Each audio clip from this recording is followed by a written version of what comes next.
Hola chicos, estamos en una nueva clase. Hoy vamos a ver peritoneo.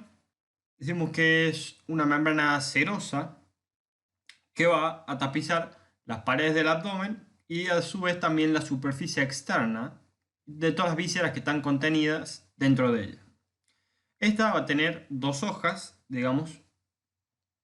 Primero va a tener dos hojas, una hoja parietal o peritoneo parietal, que va a tapizar todo lo que son las paredes de la cavidad abdominal. Después vamos a tener otra hoja que corresponde a la hoja visceral, que va a tapizar todo lo que es la superficie externa de las vísceras.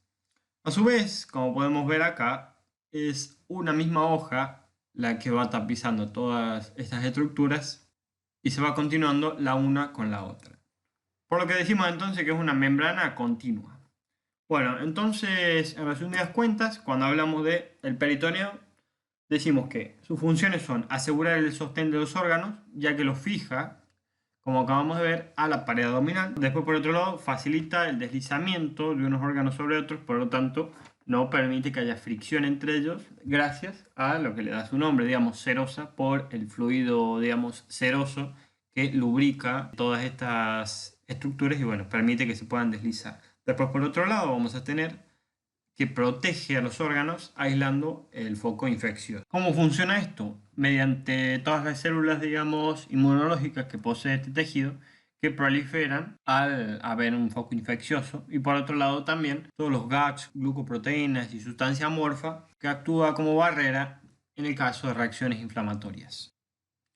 Tenemos formaciones peritoneales. Primero se encuentran los mesos, que decimos que son repliegues que se dan en el peritoneo, como vemos acá, que están formadas por dos hojas. Acá tendríamos una hoja anterior cubriendo todo el relieve y por detrás tendremos una hoja posterior y en el medio de ambas, como vemos acá, el color nos indica que hay tejido adiposo o tejido conectivo laxo. Si hablamos de sus funciones, fijar un segmento del tubo digestivo a lo que es la pared abdominal. En este caso estamos viendo el mesenterio, que bueno, va a fijar lo que es el intestino delgado. ¿Qué tiene de importante esto? Que tiene pedículo vascular. Hay que recordar entonces que cuando hablamos de meso es segmento del tubo digestivo y que tiene pedículo vascular. Después tendremos ligamentos que, digamos, fijan órganos, pero que no son parte del tubo digestivo, la pared abdominal. En este caso tendríamos un hígado, que es una glándula anexa al tubo digestivo. ¿Y qué pasa con los ligamentos? No tienen pedículo vascular. En este caso, como ejemplo, bueno, tenemos el ligamento coronario, que va a fijar el hígado a lo que es la pared posterior. Después tendríamos los epiplones. ¿Qué pasa con los epiplones? Son también, como vemos acá, repliegues del peritoneo, pero que unen dos órganos intraabdominales que pueden o no ser del tubo digestivo. En este caso tendríamos el epiplón menor o gastrohepático. En este caso ya tenemos el epiplón mayor o delantal de los epiplones, como bien dice acá, o bueno, gastrocólico. Entonces, ¿qué diferencia? Tendríamos que el meso por un lado fija un órgano a la pared y este fija dos órganos distintos, pero ambos tienen pedículo vascular. Después tenemos la fascia de acolamiento. ¿Qué pasa con estas fascias? Digamos, la fascia de acolamiento, como bien explica la imagen, surge por las sucesivas rotaciones que tiene el tubo digestivo a nivel de lo que es la vida embrionaria. En este caso, tenemos la porción ventral del páncreas, o una porción anterior, que al rotar el tubo digestivo se une a la porción dorsal y con una rotación completa, digamos, se alcanza a unir todos los dos segmentos del páncreas y por otro lado fijar el duodeno a la pared abdominal posterior, digamos desapareciendo lo que es el mesenterio dorsal y quedando ambas estructuras pegadas a la pared abdominal. Entonces el peritoneo que cubría a estas estructuras se une al peritoneo de la pared abdominal posterior y ambas hojas se adosan y por lo tanto las llamamos fascias de acolamiento. En este caso estaremos viendo a este nivel lo que es la fascia de Treitz o también llamada fascia retroduodeno pancreática, que fija a la pared abdominal posterior lo que es el duodeno y la cabeza del páncreas. Y a este nivel estaría la fascia de TOLC1 o retropancreática, que es, digamos, la fijación entre la pared abdominal posterior y todo el cuerpo del páncreas. Después vamos a tener los fondos de saco para terminar, o recesos, que dicho en palabras simples es, digamos, la zona más caudal a la que llega el peritoneo para reflejarse y volver a ascender hacia la pared abdominal. En este caso, esta imagen corresponde a un corte sagital de cadera. Esta región es anterior, esta región es posterior, inferior y superior, en la que podemos visualizar como el peritoneo a esta altura desciende, cubre toda la cara anterior del recto, asciende por la cara posterior y luego la cara superior de la vejiga, y luego vuelve a ascender hacia, digamos, cubriendo la región profunda de la pared abdominal anterior. Este fondo de saco es el que le llamamos vésico rectal. En este caso tendríamos un corte sagital de cadera, pero ahora de una mujer. Acá tenemos la región anterior, esta sería la región posterior, inferior y superior, en la que tenemos algo parecido, digamos, el peritoneo cubre toda la cara anterior del recto, luego desciende hasta llegar a lo que es el tercio superior del canal vaginal, luego cubre toda la cara posterior y luego la cara superior de lo que es el útero, y aquí tendríamos el primer fondo de saco, que es el que llamamos útero vagino rectal.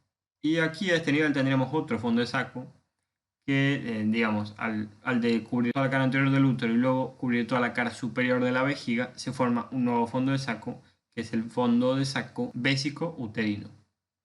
Luego este peritoneo continúa cubriendo ahora toda la región posterior de la pared abdominal anterior.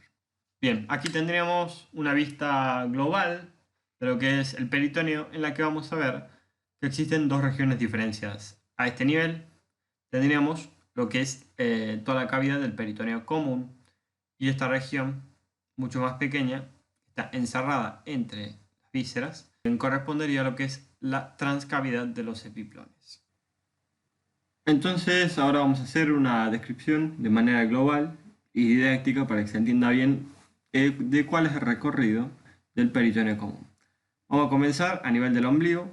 Decimos que el peritoneo asciende por la región posterior de la pared abdominal anterior, luego tapiza toda la cara inferior del diafragma y se termina reflejando a nivel del hígado para formar la hoja superior de lo que es el ligamento coronario. Luego tapiza la cara posterior del hígado, luego toda su cara superior, su cara anterior y luego tapiza su cara inferior hasta nivel del hilio hepático, donde desciende hacia la curvatura menor del estómago y forma la hoja anterior del epiplón menor o gastrohepático. Luego tapiza toda la curvatura menor y cara anterior, y luego llega hacia la curvatura mayor, donde comienza a descender por detrás de lo que es la pared abdominal anterior y luego se refleja hasta llegar al colon transverso, formando lo que es la hoja superficial del epiplón mayor. Luego cubre toda la cara inferior del colon transverso y se refleja hacia atrás llegando a la cara anterior del páncreas, donde terminamos formando la hoja inferior del mesocolon transverso. Luego desciende cubriendo toda la cara inferior del páncreas, segunda, tercera y cuarta porción del duodeno. Es decir, todas las porciones que son retroperitoneales del duodeno. Porque recordemos que solo la primera parte de la primera porción y la última parte de la cuarta porción son intraperitoneales, es decir, a este nivel cubre lo que es la puerta de entrada hacia dentro del peritoneo de la cuarta porción. Bien, luego desciende por toda la pared abdominal posterior y termina reflejándose para formar la hoja superior del mesenterio, el cual cubre todas las asas intestinales, reflejándose nuevamente y formando la hoja inferior del mesenterio. Luego sigue descendiendo por la pared abdominal posterior y pasa a cubrir las regiones laterales y anteriores del recto. A partir de acá, el recorrido, según el sexo, es diferente. En este caso, tendríamos una cadera de mujer, en la que el recorrido continuaría a partir de la cara anterior del recto.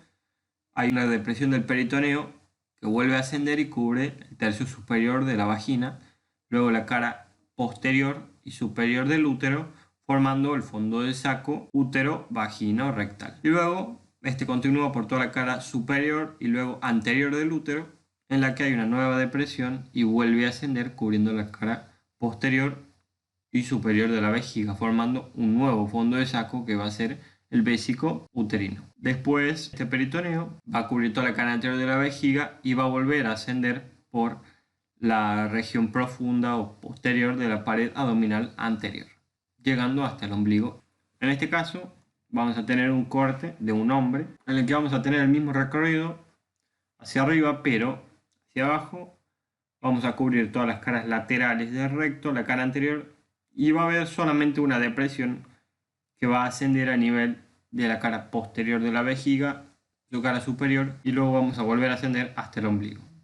Ya entonces aquí se ha formado un fondo de saco llamado vésico rectal.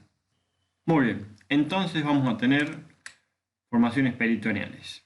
Vamos a comenzar con el epiplón menor o epiplón gastrohepático. Esta, como podemos ver, tiene una forma, digamos, relativamente cuadrilátera, similar a lo que es un cuadrado. Primero vamos a tener un borde hepático que se va a insertar en toda la cara inferior del hígado, comenzando a nivel del hilio hepático. Después vamos a tener el borde gástrico, que se inserta en la curvatura menor del estómago y en el nacimiento del duodeno, y aloja el círculo arterial de la curvatura menor. Y estos dos van a ser los bordes viscerales. Después vamos a tener un borde diafragmático que estaría a este nivel. Recordemos que por encima del hígado está el diafragma, estaría a este nivel, pero es el más pequeño. Y por último vamos a tener el borde libre, el borde derecho, que es, como podemos observar acá, contiene al pedículo hepático, que está formado por el colédoco, arteria hepática y vena porta como posterior. Y este pedículo hepático a su vez corresponde al límite anterior del hiato de Winslow. Como observamos acá, todo lo que es la cara anterior del epiplón menor está cubierta por la cara inferior del hígado. Como vemos acá, el órgano está levantado. Y por otro lado, lo que es la cara posterior, es decir, ya pasando acá el hiato de Winslow, ingresando a la trancavidad, por detrás se va a relacionar con el vestíbulo de la trancavidad de los epiplones. Después vamos a tener el epiplón mayor o gastrocólico, o también llamado delantal epiplóico. Este se va a extender desde la curvatura mayor del estómago hasta el borde anterior del colon a este nivel. Como vemos en la imagen, acá levantamos como un delantal todo el epiplón mayor y vemos que regresa hasta el borde anterior del colon. De allí su nombre, delantal epiploico. Este también tiene forma cuadrilátera y, como vemos, desciende por detrás de la pared abdominal y asciende por delante de todas las asas intestinales. El borde superior contiene al círculo arterial de la curvatura mayor y, por otro lado, su borde inferior, como vemos a este nivel, es libre. Este delantal tiene como función proteger en el caso de alguna agresión, como por ejemplo con arma blanca, ya que se adhiere a la zona dañada aislándola. Por un lado tenemos el epiplón gastroesplénico, que como vemos, como su nombre lo dice, va desde lo que es la curvatura mayor del estómago hasta el borde interno del vaso a nivel del ilio. Este va a alojar por un lado los vasos cortos y a la arteria gastroepiploica izquierda, ambas ramas de la arteria esplénica. Después vamos a tener al epiplón pancreático esplénico, que estaría a este nivel insertándose por un lado en la cola del páncreas y por otro lado en el hilio esplénico. Este contiene a la arteria y vena esplénica y por otro lado algunos nervios y sobre todo bastantes vasos linfáticos, porque recordemos que el vaso es un órgano linfoide que contiene muchísimos linfocitos. Después tenemos el mesocolon transverso, que por un lado va a tener su raíz o borde parietal, que se va a insertar, como vemos, oblicuo de derecha hacia izquierda y va a pasar primero por la cara anterior del riñón derecho, después cara anterior de la segunda porción del duodeno, cara anterior de la cabeza del páncreas y borde inferior del cuerpo del páncreas, y después vamos a cruzar la cara anterior del riñón izquierdo. Después, por otro lado, vamos a tener su borde visceral, el que está unido al colon transverso, y aquí se va a relacionar con el arco vascular de Riolan. Como vemos a este nivel, todo este segmento, digamos, se deja caer, como muestran los ganchos, el mesocolon transverso está levantado. Pero a nivel de su cara superior, es decir, a este nivel, por detrás de esto, como les dije, esto está levantado. Nos relacionaríamos con lo que es la transcavidad de los epiplones. Y por otro lado, lo que es la cara inferior, ahora sí, esto va a cubrir todo lo que es la cara anterior del páncreas, duodeno, como vemos a este nivel, y bueno, región superior de asas intestinales. Este mesocolon transverso tiene una gran importancia, ya que al nivel de su raíz divide al abdomen en dos, por decirlo así, escalones. Por un lado vamos a tener todo el nivel supramesocólico y por debajo del mesocolon todo el nivel inframesocólico. Bien, después vamos a tener el mesocolon sigmoides o iliopélvico, que va desde el colon sigmoides, como vemos ahí, hasta la pared abdominopelviana posterior. Este va a alojar las arterias sigmoideas, todas ramas del tronco a las sigmoideas, rama de la arteria mesentérica inferior, Y por otro lado, anastomosis entre las ramas de la arteria mesentérica inferior, dando todas las arterias rectas. Bien, después vamos a tener el mesoapéndice, que es bastante pequeño. Este se va a extender desde la raíz del mesenterio hasta el apéndice y va a alojar a este nivel, como vamos a ver, arteria apendicular. Y finalmente tenemos el gran mesenterio. Este es un gran meso que fija a todas las asas intestinales, específicamente decimos al yeyuno ilion, a la pared abdominal posterior. Como vemos en la imagen, tiene una forma de un abanico que por lo tanto va a tener dos bordes. Primero vamos a tener un borde visceral que digamos simplemente recubre todas las vísceras y por lo tanto va a tener aproximadamente un recorrido de 6 a 7 metros. Después por otro lado tener un borde parietal o raíz del mesenterio, que es donde se va a insertar en la pared abdominal posterior. Esta va a tener forma de S itálica con un recorrido de aproximadamente 15 a 17 centímetros. Aquí tendríamos el borde superior, que estaría a nivel del ángulo duodeno-yeyunal. Después nos dirigiremos oblicuamente hacia abajo a la derecha, por lo que cruzaríamos por delante a la cuarta porción del duodeno. Después continuaríamos verticalmente hacia abajo, por lo que vamos a cruzar a la tercera porción del duodeno y a la aorta abdominal. Después volvemos a dirigirnos oblicuos hacia abajo, pero ahora hacia la derecha, cruzando por delante a la vena cava inferior, uréter derecho y a este nivel el psoas, llegando al extremo inferior. Mesenterio por lo tanto va a alojar a la vena y arteria mesentérica superior, después al plexo nervioso mesentérico, un par de ganglios linfáticos y tejido adiposo. Muy bien. Ahora vamos a pasar a lo que es la transcavidad de los epiplones. Para comenzar vamos a decir que es un espacio virtual, es decir, que en condiciones normales este espacio no está rellenado por nada. Este se encuentra comunicado con el resto de la cavidad peritoneal a través del hiato de Winslow. Este decimos que está detrás del estómago y el epiplón menor, es decir, están por delante, está debajo del hígado, por encima el mesocolon transverso y delante del páncreas y peritoneo parietal posterior. Para entenderlo mejor, vamos a recurrir a este dibujo otra vez. Vamos a comenzar a describir el recorrido de la transcavidad de los epiplones a partir del borde posterior del hígado, que recubre toda la cara inferior del hígado, hasta llegar al nivel del hilo hepático, donde se refleja hasta el nivel de la curvatura menor del estómago, donde forma la hoja posterior del epiplón menor o gastrohepático. Después cubre toda la cara posterior del estómago, llega a la curvatura mayor y se refleja hacia abajo por detrás de toda la pared abdominal anterior y se refleja hasta llegar al colon transverso, donde lo recubre por encima y se vuelve a reflejar hasta llegar a la cara anterior del páncreas, donde forma la hoja superior del mesocolon transverso. Llega a la cara anterior del páncreas, primera y segunda porción del duodeno, es decir, que a este nivel vamos a tener la salida, el último segmento, la primera porción del duodeno, hacia el espacio retroperitoneal. Después este peritoneo va a ascender hasta lo que es el borde inferior del diafragma, que estaría hasta este nivel. Queda un poco corto acá el esquema, y se reflejaría hasta llegar al borde posterior del hígado, formando la hoja inferior del ligamento coronario. Por lo tanto, recalcamos que está detrás del epiplón menor y del estómago, por debajo del hígado, arriba del mesocolon transverso y por delante del páncreas y el peritoneo parietal posterior. Bien, esta es una imagen un poco más real en la que podemos acá ver demarcado todo el espacio que corresponde a la transcavidad de los epiplones. Entonces, como acabamos de decir, a través del hiato de Winslow, la transcavidad de los epiplones se conecta con el resto de la cavidad peritoneal. A su vez, la transcavidad de los epiplones tiene dos segmentos. Primero vamos a tener el vestíbulo y en más profundo tendremos la transcavidad de los epiplones propiamente dicha. Ambas están comunicadas a este nivel por el foramen bursae o mentalis. Bien, acá tenemos un corte axial, digamos a nivel de debajo del hígado, o podríamos decir también a nivel de aproximadamente la mitad del estómago, en el que se puede visualizar correctamente el hiato de Winslow, el vestíbulo aquí.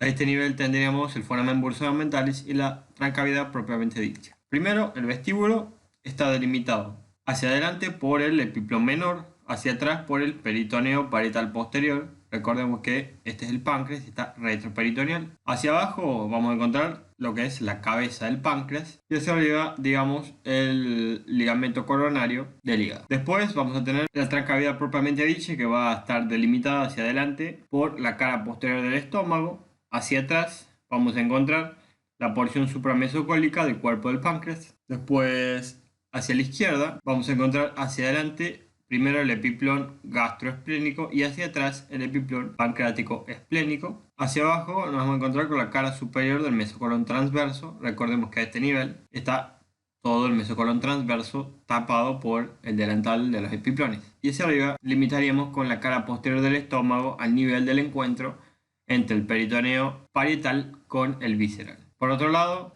primero vamos a tener al hiato de Winslow, que va a estar limitado hacia adelante por el pedículo hepático, como vemos acá, arteria hepática, conducto colédoco y vena porta. Y hacia atrás vamos a limitar con la vena cava inferior. Después, hacia abajo va a limitar con lo que es el nacimiento de la primera porción del duodeno. Y hacia arriba vamos a tener el lóbulo caudado o lóbulo de Spiegel en la cara inferior del hígado. Y para terminar, aquí tenemos una vista de abdomen en la que podemos visualizar a este nivel el pedículo hepático, es decir, el borde anterior del hiato de Winslow. Y aquí detrás vamos a tener el foramen bursomentalis, que como dijimos, comunica el vestíbulo con la trancavidad propiamente dicha hacia la izquierda. Este va a estar delimitado hacia adelante, como vemos acá, la curvatura menor del estómago, hacia atrás y arriba por el repliegue seroso de la hoz de la coronaria estomáquica, y hacia adelante y abajo vamos a tener el repliegue seroso de la hoz de la arteria hepática. Y para terminar, para ingresar a esta trancavidad de los epiplones vamos a tener tres caminos. El primero va a ser a través del hiato de Winslow, que sería la entrada más simple, en la que podríamos ingresar un dedo explorador. La segunda va a ser a este nivel, en un corte del epiplón mayor entre la curvatura mayor del estómago y el colon transverso. Como vemos a este nivel, se ha levantado todo el estómago. Y la tercera sería a este nivel, en un corte del mesocolon transverso. En esta imagen se puede visualizar bien lo que es el hiato de Winslow, el vestíbulo a este nivel. Después tenemos el foramen bursomentalis a este nivel. Y aquí tendríamos la trancavidad propiamente dicha.